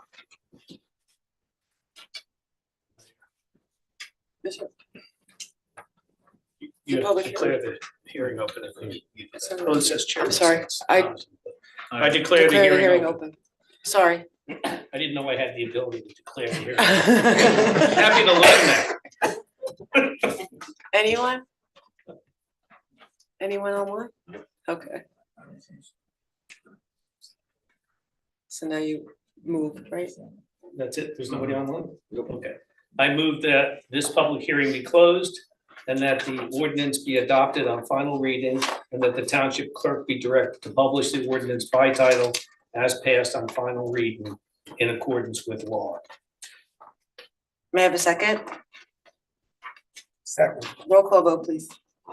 Deputy Mayor Cohen. Yes. Mr. Cosgrove, Yes. Mr. Second Yes. Mr. Stoller, Affirmative. Mayor Romano. Yes. Thank you. Committeeman Stoller, you are scheduled to sponsor 2700-25. I present for consideration an ordinance entitled ordinance number 2700-25, an ordinance prohibiting political party chairs from serving as chairperson on municipal committees. Tonight is the time set for the public hearing and final passage as advertised in accordance with the law. I declare the hearing open.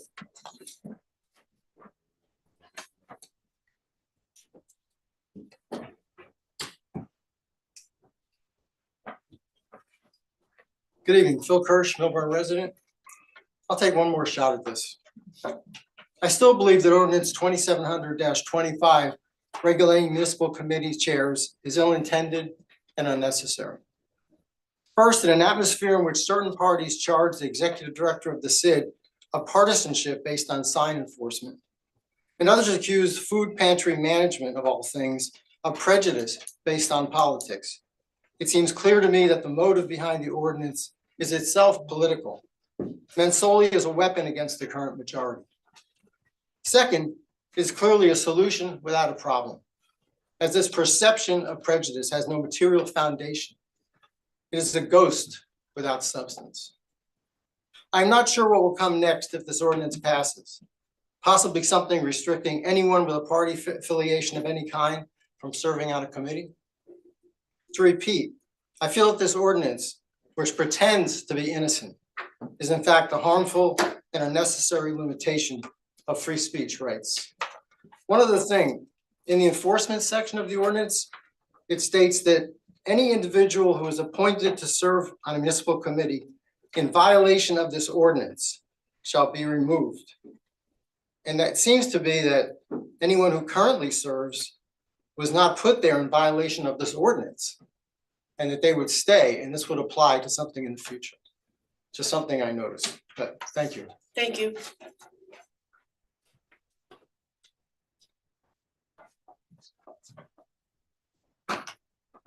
Evening, Jerry Kung, Short Hills resident.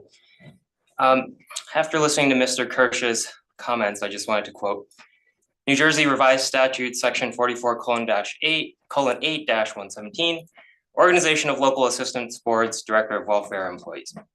The last sentence reads, no employee of any welfare department of a municipality whose compensation is paid for from funds received or appropriated for public assistance or the administration thereof in any manner shall hold any office in any political party. We are so afraid of this political retribution or alleged political retribution. I wonder why the New Jersey state statutes also have a similar prohibition for anyone holding office in any political party. So I'm not sure I follow the logic that Mr. Kirsch has laid out. Thank you.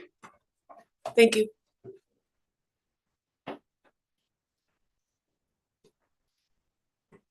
Debbie Frank, Milburn resident, and I want to kind of stand alongside Phil in this. It concerns me. And it concerns me, and part of this, I suppose, is the overall political atmosphere in the United States right now. But what concerns me about this is the tendency to distill a person's intentions, a person's competence, a person's integrity, and to just boil that down to political representation. I do not think that most people feel that their party membership is determinative of how they act, of what they do, of what they value, and that they are unable to separate those things which are geared toward electing somebody with whom you feel is more philosophically aligned with your position. And just, I don't know. They are also able, it seems to me, for the most part, of acting as citizens of a country, of citizens of a state, of citizens of a municipality, and do that without their party membership being the overriding determinative value thing in terms of how they act. It concerns me because of that. It also concerns me because if someone were to raise a specter of someone being as a possible taint of a party membership for someone who is not a chairperson of a party, but a member of a party, an officer of a party, say, hey, not even chairmanship, maybe they ought not to be on a committee, because as we all know, I would think anybody who has been on a member of an elected board or of a committee, there are multiple ways of influencing how a committee would act on any one particular issue. And also of using their membership on a particular committee as a way to frame something in a political manner. It's not just being a chair. And membership is not determinative, is not the whole of who a person is, and does not necessarily, I don't think, presuppose how they're going to act in any one particular instance. Thank you. Thank you.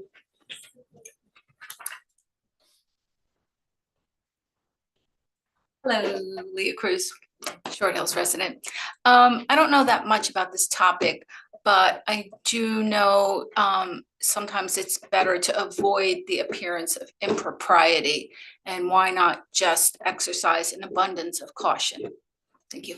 Thank you.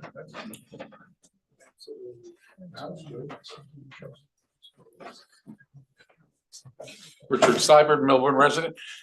I mean, we're watching it in Washington DC now with Judge Bosenberg. Not sure which sides he's on, but I think I like it. I think it should get passed. Let's see how the vote goes. Thank you.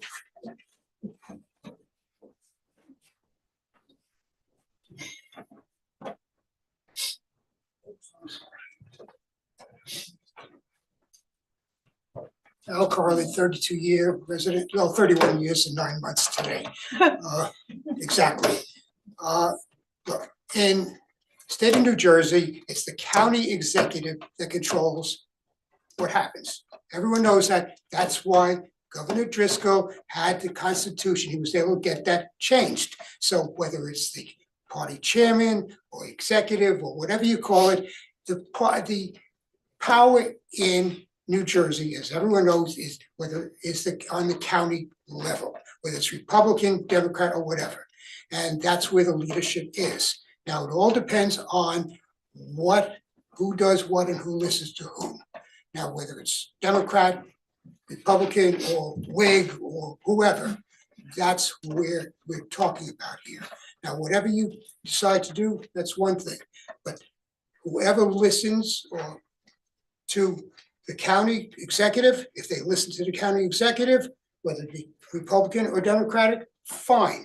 But it's not whether you're chairman, vice chairman, or janitor of the party. That's what it is. And anyone who goes to Milburn High School and takes civics, and civics is very, very important, knows that. Read the Constitution of the state of New Jersey. I'm not a native of New Jersey, but I did take some time to read the Constitution, as our attorney has done, and you are required to do as an attorney. I mean, like I say, I'm not a New Jersey native, and I graduated last in my college class. Thank you very much. Thank you. Anyone else? Okay, we can comment on this or not? Yeah. Yeah. Okay, so Sorry. you know, as I hear Mr. Kirsch and Ms. Frank and other folks, you know, really, I just want to put for the record, this is a mixed group here in terms of different parties, et cetera. So, you know, as we go through this vote, you know, every time I hear about, trying to scale back on some of the conflicts of interest, you know, there's dual roles as a political party head.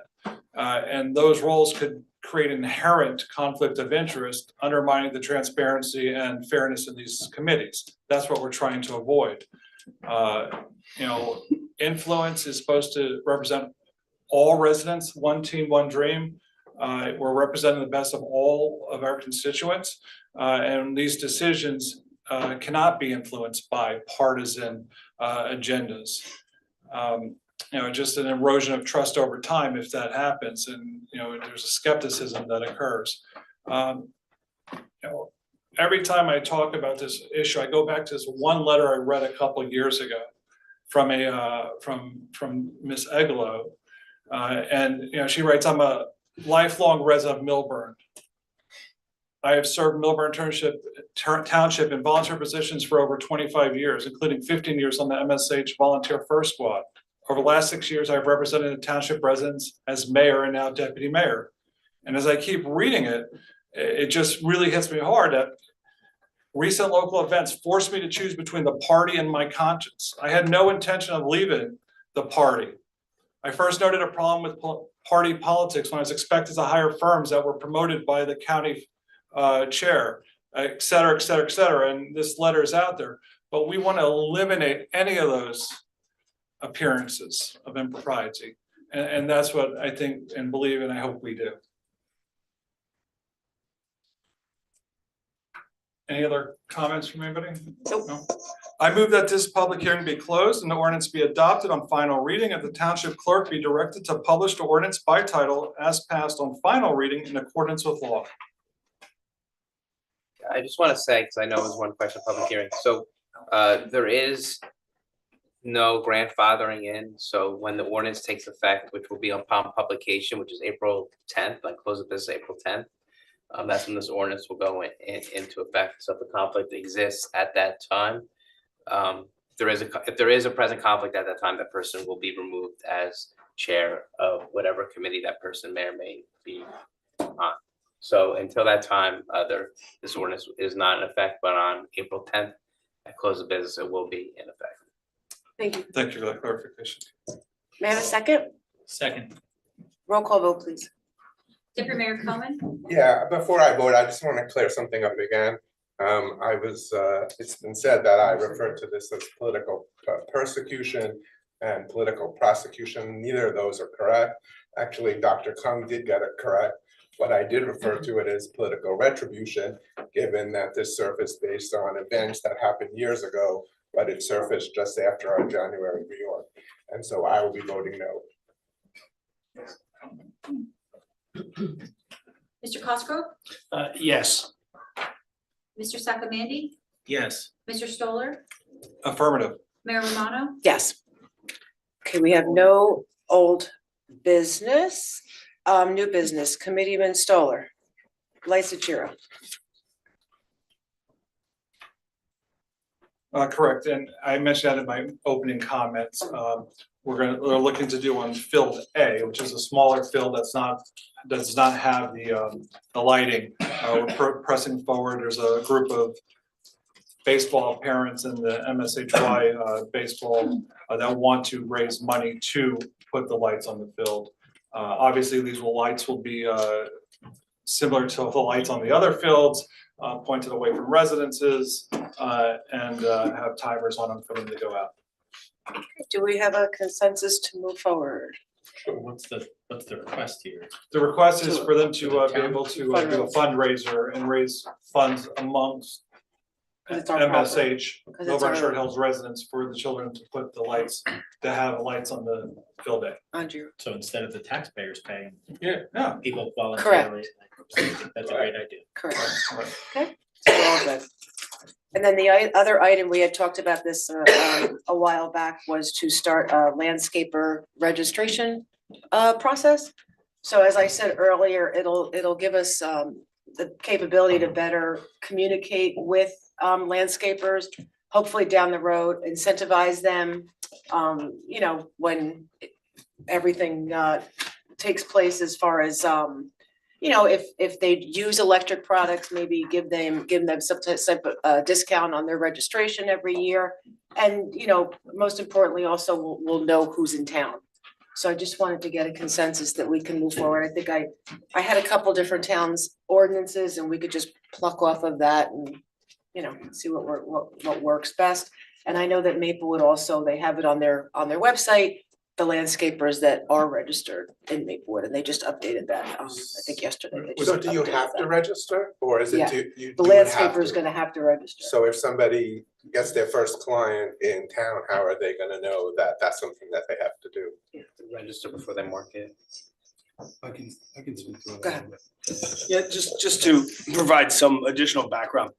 The township currently does this for tree contractors. It was part of the revision of the oh my gosh, tree preservation ordinance. And essentially, if somebody, you know, wants to do work in town, or they're doing work in town, it would be a gentle reminder. You know, the DPW sees them working, you'd go up and say, hey, just so you know, we have a registration process, here's the information.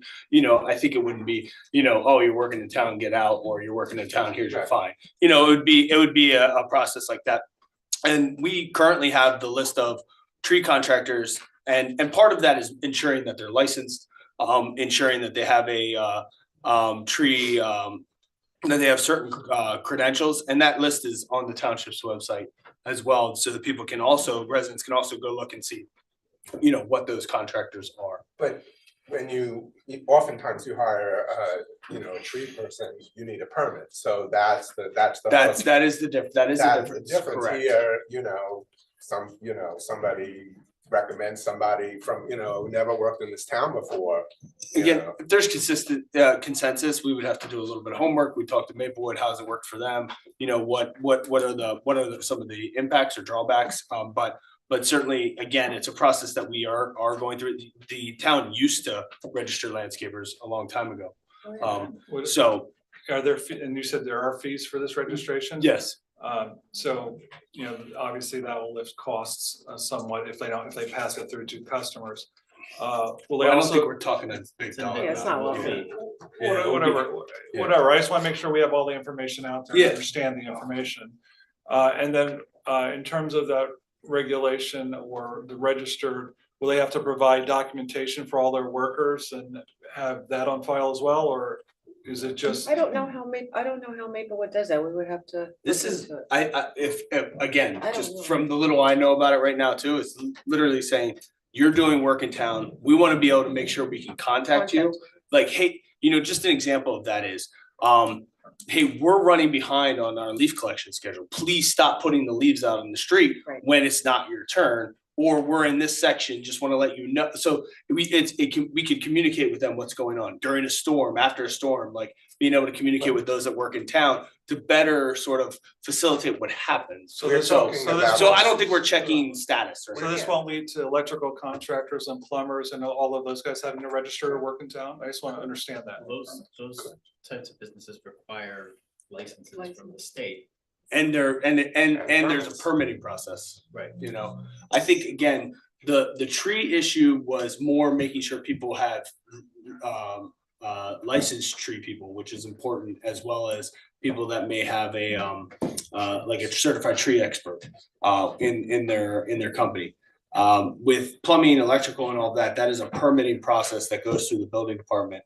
And with landscapers, it's a little bit of a I think obviously not sort of controlled in any way. But to be clear, you're looking to register the companies, not the employees. The landscaping company. The companies, right, so we're not getting into like ice issues or anything like No, that. yeah, that's not how I. So for example, Maplewood requires the following information when they register: the business owner's name, the address of the owner, telephone number of the owner, license plate of trucks used in the business, type of leaf blowers used, make, manufacturer. But I guess they have the leaf blower man, so I think that's why they ask about leaf blower, but they're asking for just basic information, the owner's name, address, phone number, and license plates on the trucks, and their fees, which I'm not saying should be our fees, are $50. It's a common sense, reasonable thing to do. We should have already been doing it. There's a lot of upside, as we heard from Mr. McDonald, about being able to communicate with the landscapers. If we do put in changes or to our ordinance that affect the landscapers, this will be a mechanism that we can use to reach out to them, to educate them. Certainly after storms, I think that would be very helpful as well. So, I mean, it's a negligible fee. I just don't see a downside. And no, this is not going to be used to send ice agents after the Right. employees. And if they're already registered with the state, the process to register with the municipality is it's simple. And Maplewood doesn't require state registered landscapers to register with them. We could, I just read Maplewood. Yeah, but you don't have to, but yeah. Yeah, I think it makes sense just to have all the landscapers be registered across the board again, so we can disseminate information, you know, as the. I mean, it's a good way. I don't think all the landscapers are always aware of the leaf collection schedule either, so, Right, you know, that's a way to get that information to them, Exactly, that, other than they rely on their customers and, you know, whatever, and people are at work, they don't see them, so, you know, it's got value there. So we're good? Yeah. Perfect. Okay, public comment. This public comment period is to allow for final comments from the community. When invited to speak to offer your comments, please come to the lectern, clearly state your name and whether you are a Milburn resident and or property or business owner. Please do not provide your full address, seeing our meetings are recorded and readily available to the public. A reminder that in order to help facilitate an orderly meeting and to permit all to be heard, speakers shall limit their comments to 1 3-minute session.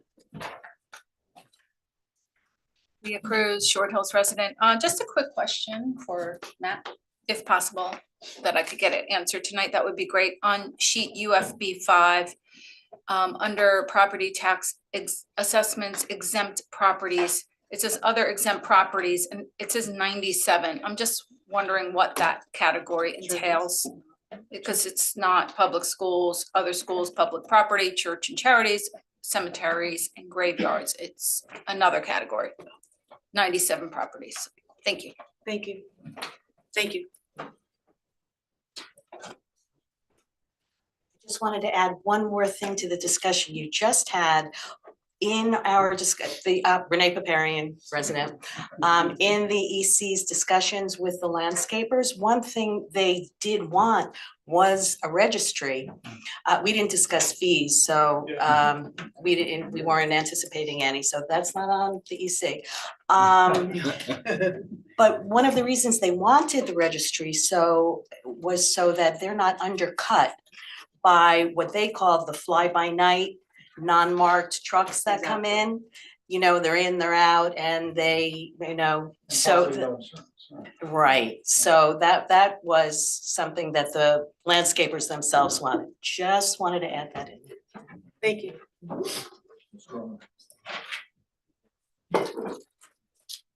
Hi, my name is Shreya Dave, and I'm a Milburn Short Hills resident, a current 8th grader from Milburn Middle School, and also a member of the Scout Troop 19. Today, I'm here to talk about a very important issue, which is the need to ban gas leaf blowers during summer. Excuse me, come on. Go ahead, I'm sorry, go ahead. Gas leaf blowers cause incredible amounts of noise pollution. So to show, when you're walking around your neighborhood peacefully, suddenly you can hear a loud roar of a motorcycle. Gas leaf blowers are louder. After 1985, the United States ruled that motorcycles must be under 80 decibels, which is considerably loud. Surprisingly, gas leaf blowers range from 80 to 90 decibels.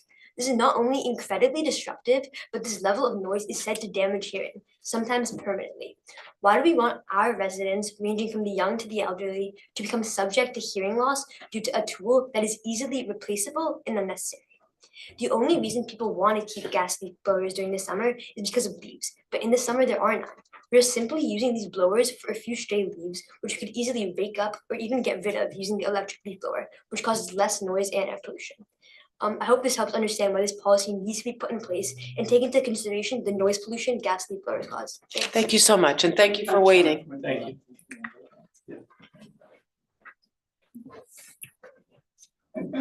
My apologies for interrupting. I'm sorry, that was inappropriate.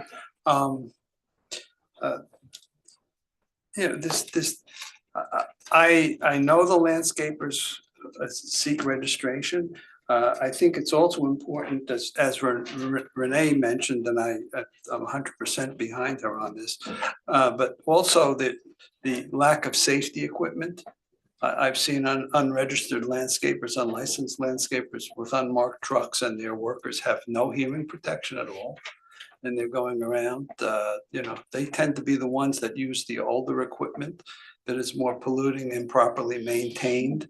You can see blue smoke coming out of their equipment.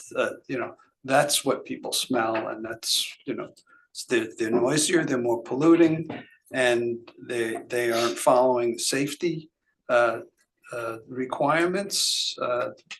They're not in compliance with OSHA in that respect.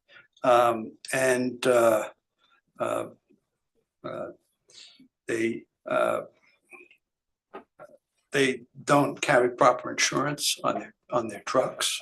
They don't carry proper. I'm not saying it's across. Everybody is in violation, but there's no proof. They have no coverage for their employees, no health coverage, accident coverage. That's all a reason for licensing landscapers, to make sure that it's a fair and even playing field. The second issue, it keeps coming up about, one of the issues about registering them is to present the landscapers with incentives to switching over their equipment. And, I hear that, but I've said it again. I said it before, I'll say it again. Don't forget about the homeowner. Now, I know it's impossible to exempt homeowners, because in other townships, when these ordinances have been passed and homeowners are exempt, then the landscapers sue. But there has to be a consideration for the homeowner and the cost for the homeowner. So if you're going to give incentives to the landscapers, you got to give tax credits or something to the homeowners also. It's only fair. Thank you.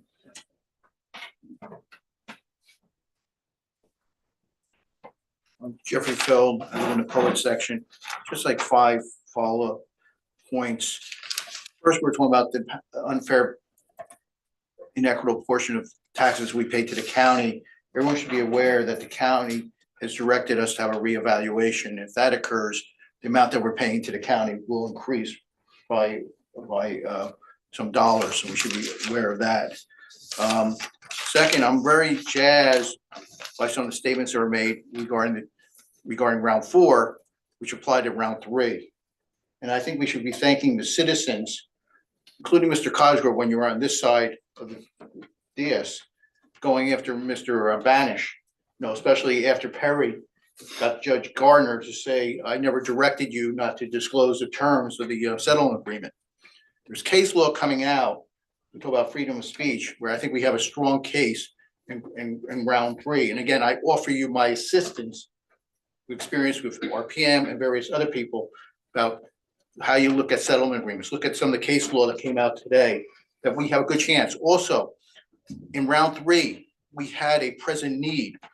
A letter came out in round 4 about the the survey, driving around. We never did that. We should be doing that, and that's a compliance issue that'll have to come up based on the letter that came out of round 4. As to Bear Properties 1, it wasn't mentioned, but we have a trial on Monday, April 7th. However, the court, we're still waiting to enter a case management or a pretrial case management order as to what evidence can come in. And I think the public needs to understand that the township is taking the position that nothing that occurred after August 11, 2020 is relevant to the case. Not any directive by the state or any omissions of any documentations or any wrongdoing that was omitted. Also, Mr. Kirsch, you talked about freedom of speech. We just heard about political retribution. There is another case, Bear Properties 2, that's been filed. I received 2 Rule 1-4-8 notice and demand that claiming that my case we should remove the case because it's frivolous, vexatious. But interesting, attached to one of those letters was a letter I wrote to the planning board. And that letter has never been delivered to the members of the planning board. And I'm just wondering how that letter got attached to this demand letter. No one's ever answered that. Thank you. Anyone else before we go online? Jean Pasternak, I still have some questions. Thank you for the presentation, you and Matt, on the budget. I just want to be really clear. Is there going to be in this public meeting a chance to hear what the planned priorities are for this budget in terms of capital spending and other kinds of spending? Is that part of the presentation? And when will there be a period of feedback and then having that interaction with members of the public who wish to have input into how the money is being spent for next year? Thank you. Oh, wait, one more thing, sorry. I happen to have a conversation with somebody who's very involved with the volunteer first aid squad. And given the amount of pressure on those people, I think that they have no idea, a time, whatever, to come here and ask for help. But they really have a lot of contribution to this town, and there's zero contribution from the township committee to what they do, from my understanding, right? There's no money that's given to them as an organization from this budget. So I'm just wondering, as a matter of new business, if that could be considered. I think everybody in town knows the value and how lucky we are to have them, but they're struggling with volunteers, they're struggling with fundraising. So I just, on their behalf, just listening and realizing how hard it is for them just to get that job done and then to actually think about how to come and ask for some help. I think it would be good for that topic at least to be raised and discussed. Thank you. It's in the temporary appropriation. Anyone else? Is there anybody online? Yeah. Okay. I will now close.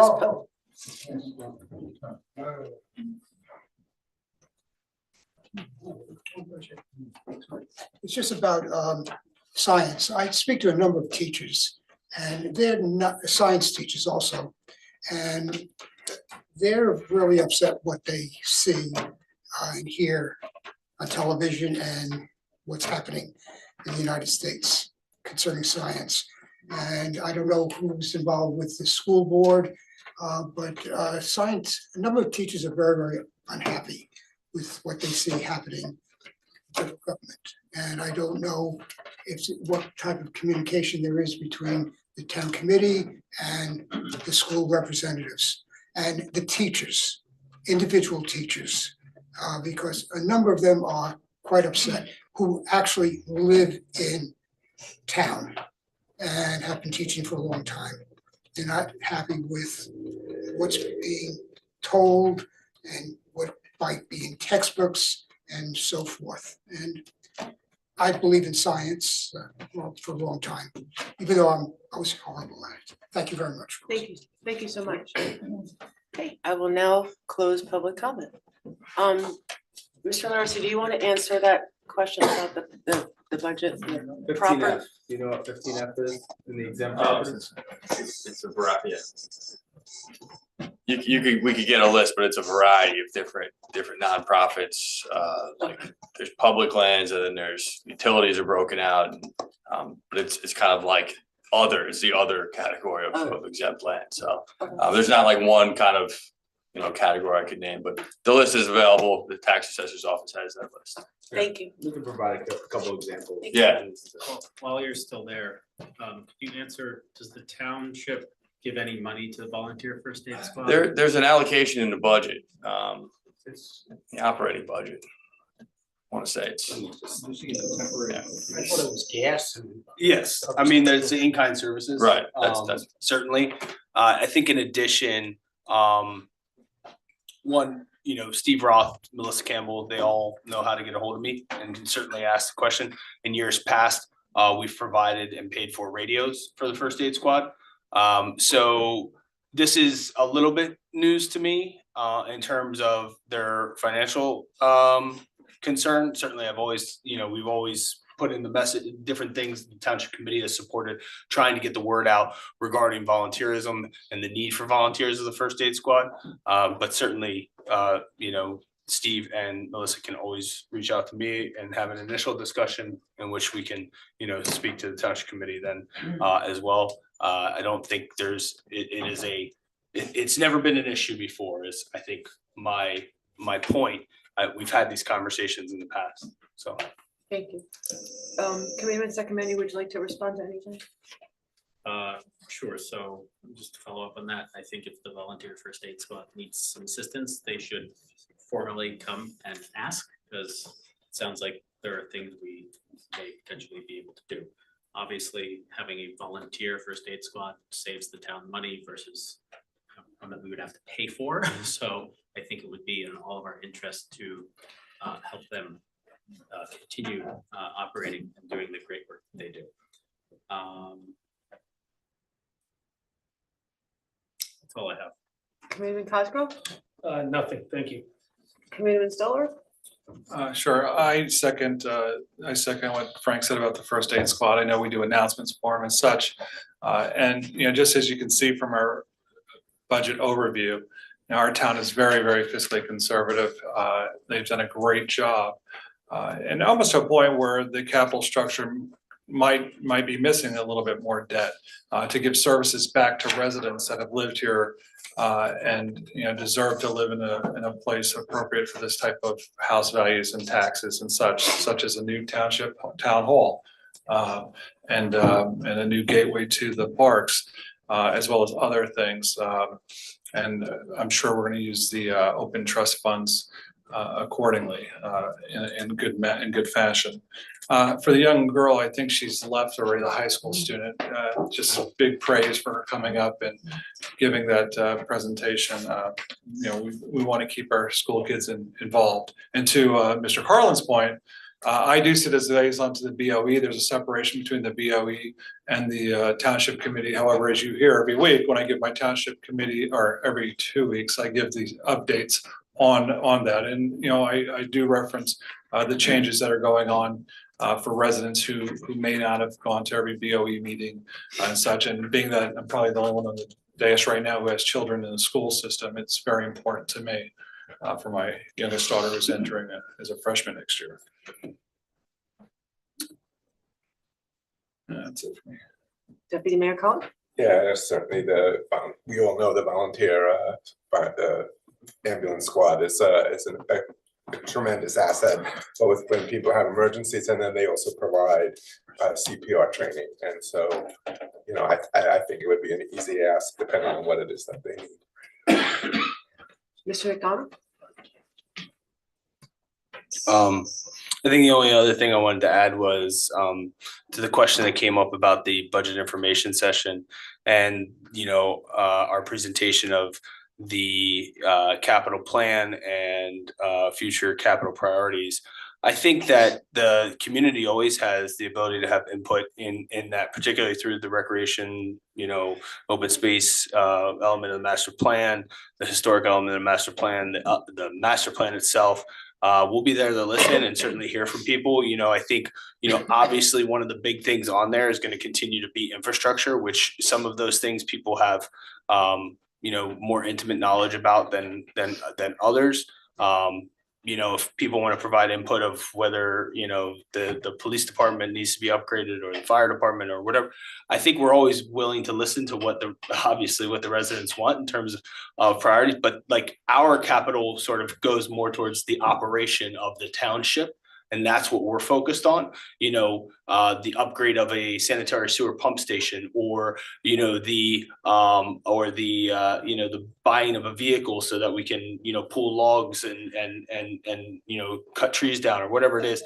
And then those projects that generally come from, I think a more organic place with the committee or the community and things like that. Like Taylor Park Gateway didn't just come out of a capital plan. It came from a downtown vision plan that involved the community and all of that. So certainly I think there's always opportunity for that and we welcome that. But what we're focused on is going to be much more from an infrastructure standpoint. And certainly our infrastructure includes the buildings that we operate in, which are important to us, but that might not necessarily be important to the residents, but it's something that we're going to put forth as a capital plan item. So just wanted to provide that. Thank you. Mr. Cantor? I have nothing to respond to unless the committee has any questions. May I have a motion to adjourn? So moved. May I have a second? Good night, everybody. Thank you.